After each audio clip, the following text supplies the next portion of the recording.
bumped into Mama Nsekak, who just got back from where she went to buy flour for her puff-puff, causing the floor to pour to the ground. But instead of saying sorry, she said, Itoro, a 28-year-old young lady, lived in Peace Court Villa, a compound where everybody knows what everybody is eating, where people minded their neighbor's business more than their own. A compound where gossip flies around like dust under the Harmattan breeze. In that compound lived Madam Eno, a woman who believes that singing loudly can chase the evil spirit away. Next door is Enkay, a self-acclaimed makeup artist who is a professional gossiper. She believes she is better than everybody, and Mama Nsekak, the compound loud newscaster, always seen by the gate, frying puff-puff and gist. Essien, the compound self-appointed timekeeper, who checks the time when everybody comes in and goes out of the compound. Even when a cock crows, he checks the time, the hour, minutes, and even seconds, and at last, he ends up confusing people at times. And also, there is Odwak, the compound's motivational speaker, who is always seen under the mango tree at the center of the compound, reading a newspaper he doesn't even understand. At Peace Court Villa, nothing is kept secret for 48 hours, as Enkay would always sniff it out to the public. Whenever a room is too quiet, Enkay would pass around there 50 times because she would always say that a quiet place births loud secrets. Itoro, a beautiful slender lady who minded her business, lives there. She works as a teacher in a nearby primary school close to the compound. Every morning, from Monday to Friday, she would dress in her neatly ironed skirt and long-sleeve blue shirt, always walking in a fast pace. One Saturday morning, as the people were busy with their normal activities, Madam Eno was in her room singing loudly with a tone that is off, and Enkay sitting outside her room, painting the Ghana flag color on her face, feeling herself with her ears ready to grab any nearby gossip. When all of a sudden, Mama Nsekak shouted with her loud voice, "Nsekak, do you want to kill me?" Enkay, on hearing that, left everything she was doing with her half-painted face and ran to grab the gossip first hand. Following the voice, she ran to the mango tree at the middle of the compound, and there was Nsekak, who fell from the mango tree, lying on the ground. The people around helped to carry her inside Mama Nsekak's one room, with everybody shouting, "Sorry oh," as if sorry is a password to greatness. Enkay, who wanted to know how everything happened, said to Mama Nsekak, "Mbok, children of nowadays, eh? Sorry, Onsi baby, but what happened now?" Essien, who wore his rumpled faded yellow t-shirt, answered, "At exactly 8:36, 17 seconds a.m., I saw Nsekak playing around the mango tree, and now she fell at 9:01, 5 seconds a.m., which means the duration of her fun time to her fall time is 24 minutes, 48 seconds, he said proudly. Mama Nsekak looked at him sharply, and Enkay became confused. Then Odwak added, "It takes courage for one to climb a tree. So is success. Today, Nsekak climbed a tree. Tomorrow, it could be the ladder of success. But anyways, sorry," he said, with his head and shoulder high. Madam Eno looked at him, shook her head and said, "May God forgive you all." She turned to Nsekak and said, "Sorry, Nsi baby, but don't climb a tree next time." Itoro, who stood by the door, quiet, said, "Next time, don't climb a tree. Girls don't climb trees," she said, and left. Everybody looked at themselves, and Madam Eno said, "This una neighbor no sabi say sorry." The next day, Madam Eno, who was rushing to church, suddenly bumped into Itoro, who is also rushing out. Madam Eno shouted, "Devil, get behind me!" Itoro, no vessel," she said, and ran off. Enkay, who happened to be passing by, asked Itoro, "Auntie Itoro, but you suppose tell I'm sorry now. She been an accident." But Itoro ignored her and went her way. Enkay, who stood there for a moment, shrugged, saying, "Now wow." Through Enkay, the compound people got to know about Itoro's recent character. One evening, At Pittscourt Villa became alive as every tenant are returning from their various places of work. Itoro, who felt the urge to visit the restroom on her way home, ran so fast so she can get to her house and relieve herself. But as she was about entering the compound, she bumped into Mama Nsekak, who just got back from where she went to buy flour for her puff-puff, causing the floor to pour to the ground. But instead of saying sorry, she said, "Oops, my bad." Mama Nsekak, furious, gave her a dirty slap. "You dey craze? You and who dey do oops? Mbok, give me money for my flour," she shouted at the top of her voice. Hearing her loud voice, the compound people gathered. Hearing what the issue is all about, Madam Eno said, "Itoro, you pour person flour and you no wan say sorry. You know how much be flour?" Uduak, who came out last, looked at Itoro, then to Mama Nsekak and said, "A flour on the floor.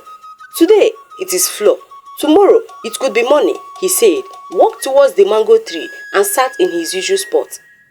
"But Auntie Itoro, tell her sorry now," Enkay said, yawning loudly, leaning on the fence, not willing to leave the gist.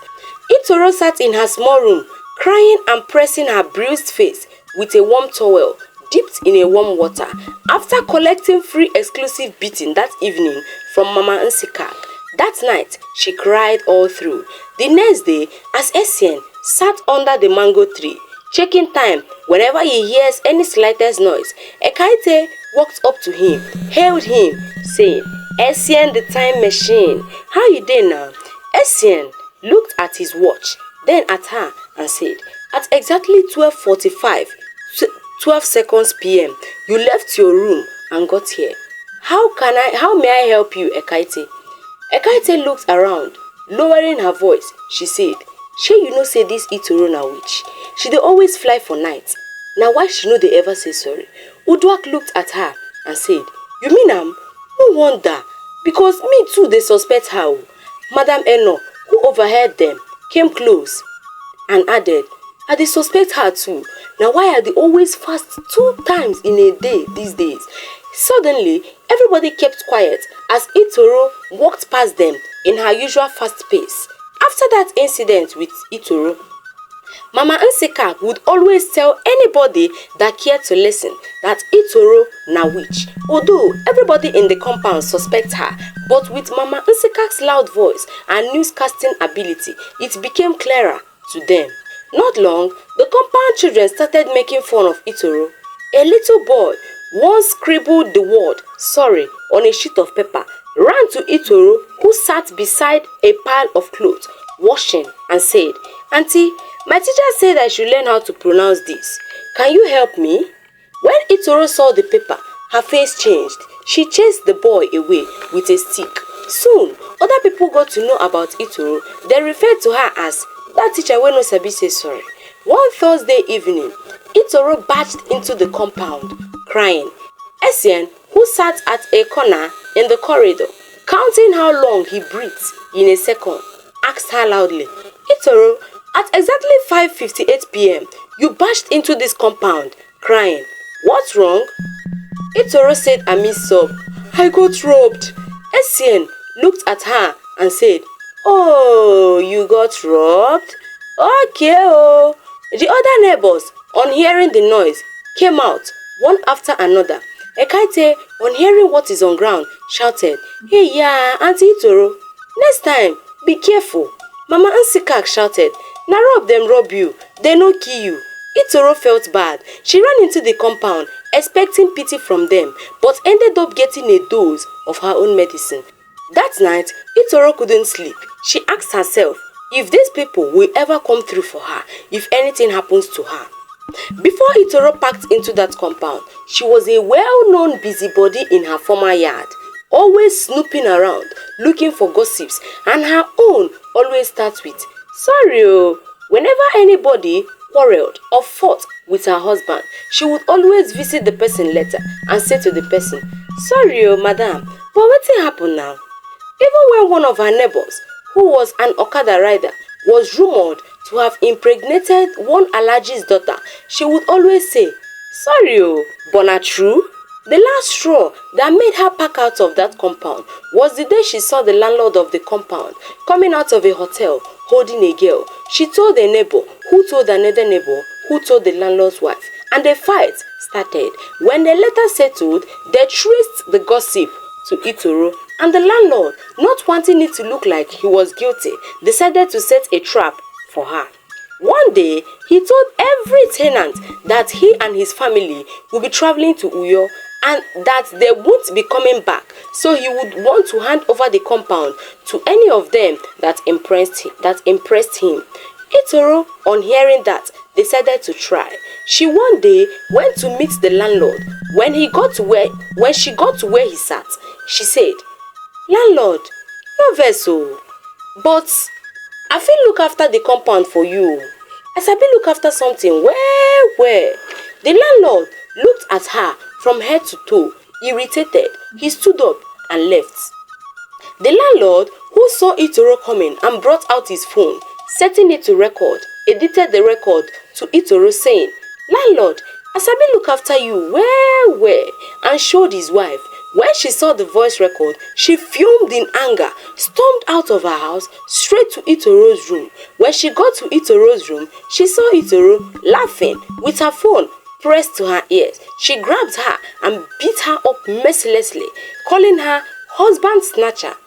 Itoro, who doesn't know what she did to warrant such beating, sat outside her room crying. When neighbors saw her, they laughed at her, saying, "Mbok, sorry o, but na true." Another would add, "Sorry o, but wetin happen now?" Itoro, not able to bear the shame, packed out of the compound to Peace Court Villa. When she got to Peace Court Villa, she swore to always mind her business, to stop saying sorry, as it always generates gossip. The next day, Itoro came out of her room looking unusually cheerful. She saw Madam Eno, who was sweeping but mistakenly injured herself. Itoro walked up to her and said, "Madam Eno, sorry o." Madam Eno looked at her, shocked. Then she stepped back and said, "Itoro, wetin you talk?"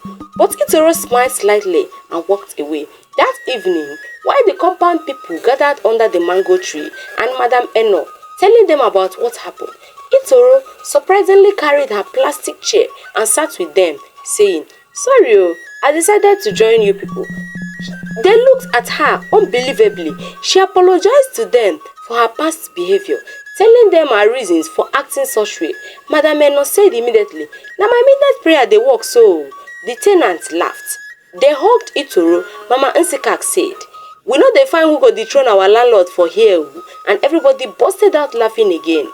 Itoro started being free and happy, united with her neighbors, but knowing her limits. And Peace Court Villa, though not yet peaceful, but at least had a united, dramatic tenants.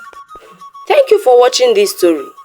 Please comment what you think about this story under the comment section. And please do not forget to like, subscribe, share, and most importantly, guys, please subscribe. Thank you and remain blessed.